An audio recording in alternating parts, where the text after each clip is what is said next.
क्या भारत की पूर्वी सीमा पर किसी बहुत बड़े और अभूतपूर्व टकराव की पटकथा लिखी जा रही है? आखिर अचानक ऐसा क्या हुआ कि आधी रात को जीरो लाइन पर भारी सुरक्षा बलों की तैनाती के साथ कटीले तारों की दीवार खड़ी की जाने लगी और सामने वाले खेमे में हड़कंप मच गया? और क्या वाकई देश की सुरक्षा एजेंसियों ने एक ऐसा अचूक और हाईटेक डिजिटल रक्षा कवच तैयार कर लिया है जो बिना किसी इंसानी पहरे के भी दुश्मनों और घुसपैठियों के होश उड़ाने के लिए काफी है? इन सवालों के जवाब आज हर उस भारतीय को झकझोर कर रख देंगे जो देश की संप्रभुता और सीमाओं की सुरक्षा को सर्वोपरि मानता है, क्योंकि इस वक्त हमारी पूर्वी सीमा पर जो कुछ भी घट रहा है उसने पूरे सुरक्षा तंत्र को हाई अलर्ट मोड पर ला दिया है। जीरो लाइन से लगातार ऐसी तस्वीरें और खबरें सामने आ रही हैं जिन्होंने सियासी गलियारों से लेकर सुरक्षा एजेंसियों के सबसे बड़े कमरों तक हर किसी की धड़कनें तेज कर दी हैं।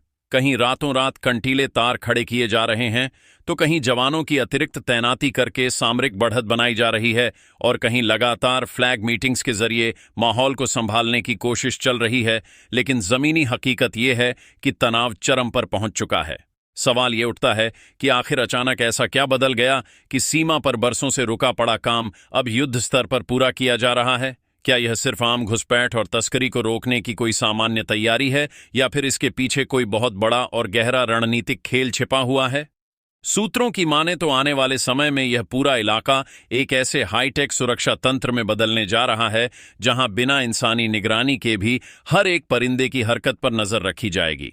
और सबसे बड़ी बात यह है कि इस पूरे ऑपरेशन ने सामने वाले खेमे की बेचैनी को इस कदर बढ़ा दिया है कि अब लगभग हर दिन सीमा पर तनातनी, तीखी बहस और आमने सामने के टकराव की खबरें आ रही हैं।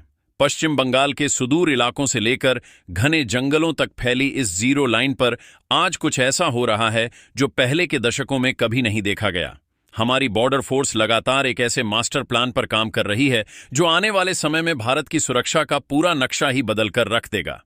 एक तरफ हमारे जवान पूरी मुस्तैदी और आक्रामकता से कटीले तार बिछा रहे हैं, तो दूसरी तरफ सामने वाले गार्ड्स को भारी मिर्ची लग रही है और हालात कई बार जंग जैसे दिखाई देने लगते हैं। रोज बहस हो रही है और रोज फ्लैग मीटिंग बुलाई जा रही है, लेकिन भारतीय सुरक्षा बल पीछे हटने को तैयार नहीं है, क्योंकि यह मामला सिर्फ कुछ किलोमीटर की जमीन नापने का नहीं है, बल्कि यह एक बहुत बड़े, बेहद सख्त और नए भारत के उस संदेश का है जिसे दुनिया आज देख रही है। आज का हमारा पूरा सुरक्षा सिस्टम किसी भी तरह की घुसपैठ या अवैध गतिविधि को जड़ से खत्म करने के लिए वो कड़े कदम उठा रहा है जिसके बारे में पहले सिर्फ फाइलों में सोचा जाता था। तो आखिर उस जीरो लाइन पर ऐसा क्या बवाल चल रहा है जिसने दोनों तरफ का माहौल इतना ज्यादा गर्म कर दिया है? क्या भारत और हमारे पूर्वी पड़ोसी के बीच बॉर्डर पर हालात वाकई इतने तनावपूर्ण हो चुके हैं कि अब वहां आए दिन हाई लेवल मीटिंग बुलानी पड़ रही है? आखिर पश्चिम बंगाल के राजनीतिक घटनाक्रमों और चुनावों के बाद से ही ऐसा क्या बदल गया कि जीरो लाइन पर बाड़ लगाने के काम में इतनी भयंकर तेजी आ गई और सामने वालों को इस पर इतना गहरा ऐतराज होने लगा?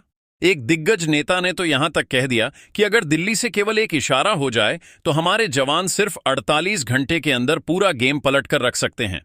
दो देशों के कमांडर्स के बीच हुई उस सीक्रेट फ्लैग मीटिंग के अंदर बंद कमरों में आखिर ऐसा क्या हुआ जिसने सामने वाले गार्ड्स की अकड़ को पूरी तरह से ढीला कर दिया?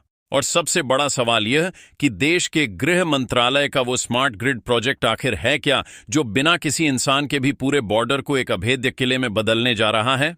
इन सभी सवालों के जवाब आपको हैरान भी करेंगे और एक भारतीय होने के नाते गर्व से भी भर देंगे, क्योंकि आज हम आपको उस ग्राउंड जीरो का पूरा विश्लेषण देने जा रहे हैं जहां इस वक्त सबसे बड़ा एक्शन चल रहा है।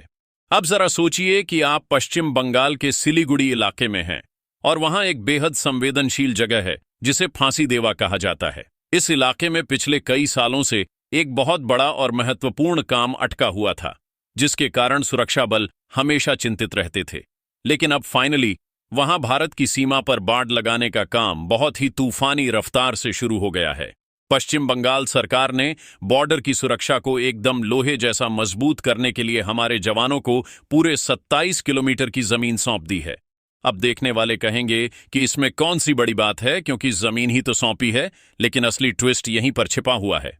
यह जमीन सौंपना कोई मामूली सरकारी या प्रशासनिक काम नहीं है, बल्कि यह राष्ट्रीय सुरक्षा की दिशा में उठाया गया वो ऐतिहासिक कदम है जिसका इंतजार बहुत लंबे समय से हो रहा था। पश्चिम बंगाल में लगभग 569 किलोमीटर की सीमा ऐसी है जो अभी भी खुली हुई है, और आप अच्छी तरह समझते हैं कि खुली सीमा का मतलब क्या होता है। इसका सीधा मतलब है कि कोई भी अवांछित तत्व, कोई भी देश विरोधी घुसपैठियां या अंतर्राष्ट्रीय स्मगलर रात के अंधेरे का और भौगोलिक कमियों का फायदा उठाकर इधर से उधर आ जा सकता है और देश की आंतरिक सुरक्षा के लिए बड़ा खतरा पैदा कर सकता है। लेकिन अब राज्य में जो नई राजनीतिक सुगबुगाहट हुई है और जो अभूतपूर्व सख्ती आई है, उसके बाद इस खुली सीमा को हमेशा के लिए पैक करने का बड़ा फैसला ले लिया गया है। लेकिन क्या आपको लगता है कि हमारे जवान जब वहां कटीले तार लगाने और देश की संप्रभुता को सुरक्षित करने पहुंचेंगे तो सामने वाले चुपचाप बैठकर तमाशा देखेंगे? बिल्कुल नहीं। असली ड्रामा तो तब शुरू हुआ जब उत्तर 24 परगना और कूच बिहार के संवेदनशील इलाकों में बाड़बंदी का काम शुरू हुआ। कूच बिहार के पास एक बेहद ऐतिहासिक और रणनीतिक जगह है जिसे 3 बीघा कॉरिडोर कहा जाता है।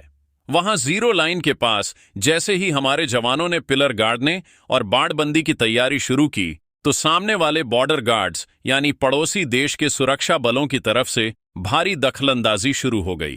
बात इतनी ज्यादा बढ़ गई कि दोनों तरफ के जवानों के बीच तीखी बहस हो गई और हथियारों की तान खींचने जैसी नौबत आ गई। जब यह खबर बाहर आई तो देश के राजनीतिक गलियारों में भूचाल आ गया और इसी भारी तनातनी के बीच एक बेहद फायर ब्रांड नेता अर्जुन सिंह का एक ऐसा बयान सामने आया जिसने पूरे माहौल में आग लगा दी।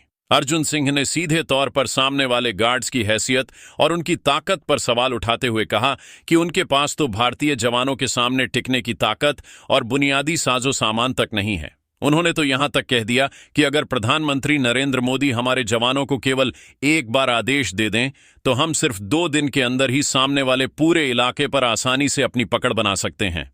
यह कोई हल्का या सामान्य बयान नहीं था, बल्कि यह उस नए और आक्रामक रवैये का सबसे बड़ा सबूत है जो आज देश की सुरक्षा के मामले में भारत सरकार और हमारे सुरक्षा बल अपना रहे हैं।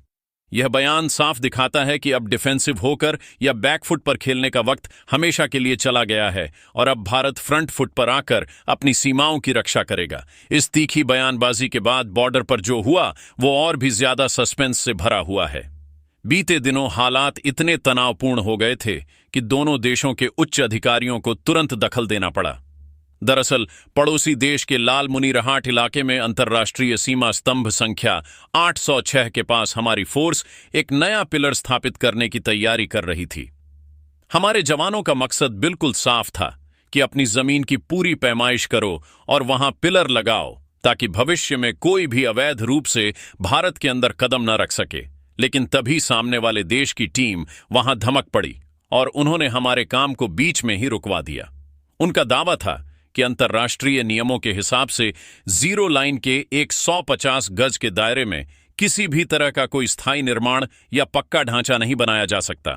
मामला जब बहुत ज्यादा गर्म हुआ तो आनन फानन में एक आपातकालीन फ्लैग मीटिंग बुलाई गई और यह मीटिंग सीमा पिलर संख्या 812 के पास आयोजित की गई। इस बेहद तनावपूर्ण मीटिंग में सामने की तरफ से लेफ्टिनेंट कर्नल नाजुर रहमान अपनी टीम के साथ आए थे, जबकि भारत का कड़ा और बेबाक पक्ष रखने के लिए हमारी 174 बटालियन के कमांडर विनोद कुमार वहां खुद मौजूद थे। मीटिंग के दौरान भी सामने वालों ने 150 गज के अंदर फेंसिंग का कड़ा विरोध किया और अंतर्राष्ट्रीय संधियों का हवाला दिया, लेकिन हमारे कमांडर ने बिना किसी लाग लपेट के 2 टूक शब्दों में समझा दिया कि हम किसी और की जमीन पर अतिक्रमण नहीं कर रहे हैं, बल्कि अपनी भारतीय सीमा के अंदर ही अपनी जमीन नाप रहे हैं और जमीन नापने के बाद वहां बाड़बंदी हर हाल में की जाएगी, चाहे कुछ भी हो जाए।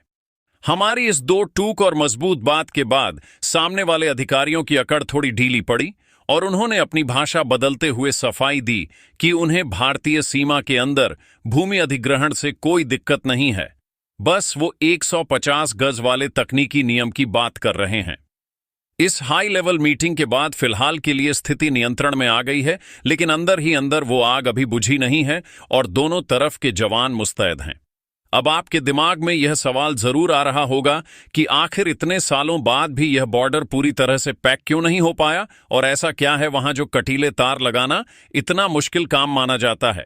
चलिए इसे थोड़ा आसान भाषा में और गहराई से समझते हैं। दरअसल हमारी पूर्वी सीमा कोई सीधी लकीर नहीं है जिसे आप आसानी से चौक से जमीन पर खींच दें। भारत की सबसे लंबी अंतर्राष्ट्रीय सीमा इसी तरफ है, जो करीब 4096.7 किलोमीटर तक फैली हुई है। यह विशाल सीमा पश्चिम बंगाल, असम, मेघालय, त्रिपुरा और मिजोरम जैसे 5 बड़े राज्यों से होकर गुजरती है। अब सबसे बड़ी समस्या यह है कि इस 4000 किलोमीटर से ज्यादा लंबे बॉर्डर में से कई 100 किलोमीटर का इलाका ऐसा है जहां इंसान का पहुंचना ही अपने आप में एक बहुत बड़ा और जानलेवा टास्क है। वहां बेहद गहरी और उफनती हुई नदियां हैं, दलदली जमीन है, घने और खतरनाक जंगल हैं, और कुछ जगहों पर तो स्थिति यह है कि लोगों के घर बिल्कुल बॉर्डर की लाइन से सटे हुए हैं। खासकर असम का जो धुबरी इलाका है, वहां ब्रह्मपुत्र नदी का ऐसा जटिल जाल बिछा हुआ है कि बरसात के मौसम में वहां लोहे के तार या खंभे लगाना बिल्कुल नामुमकिन हो जाता है, क्योंकि नदियां लगातार अपना रास्ता बदल लेती हैं और जो पिलर आज सूखे में गड़ा है वो कल नदी के तेज बहाव में पानी के अंदर डूब जाता है। इसी भौगोलिक मजबूरी और लाचारी का फायदा उठाकर ही तो सालों से अवैध घुसपैठिए, उग्रवादी और स्मगलर्स इस पार आते रहे हैं और देश के भीतर नकली करेंसी और ड्रग्स का जाल फैलाते रहे हैं। तो क्या भारत सरकार ने इन प्राकृतिक और भौगोलिक मुश्किलों के सामने घुटने टेक दिए हैं?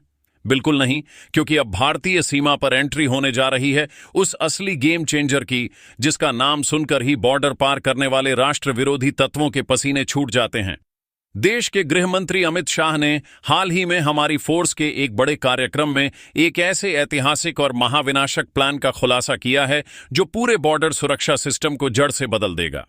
यह कार्यक्रम था रुस्तम जी स्मृति व्याख्यान, और आपको यह जानना बहुत जरूरी है कि के.एफ. रुस्तम जी वह महान शख्सियत थे जिन्होंने साल 1965 में इस महान फोर्स की स्थापना की थी, जो आज दुनिया की सबसे बड़ी बॉर्डर सुरक्षा फोर्स बनकर भारत की रक्षा कर रही है।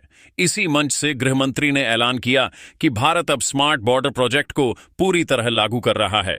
यह कोई आम प्रोजेक्ट नहीं है, बल्कि यह एक ऐसा हाईटेक और एडवांस डिजिटल सिस्टम है जो हमारी पश्चिमी और पूर्वी दोनों संवेदनशील सीमाओं पर एक सुरक्षा कवच की तरह लगाया जा रहा है।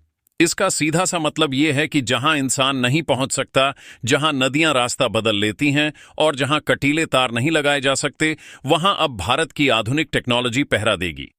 इस पूरे सिस्टम को तकनीकी भाषा में CIBMS यानी comprehensive integrated border management system कहा जाता है।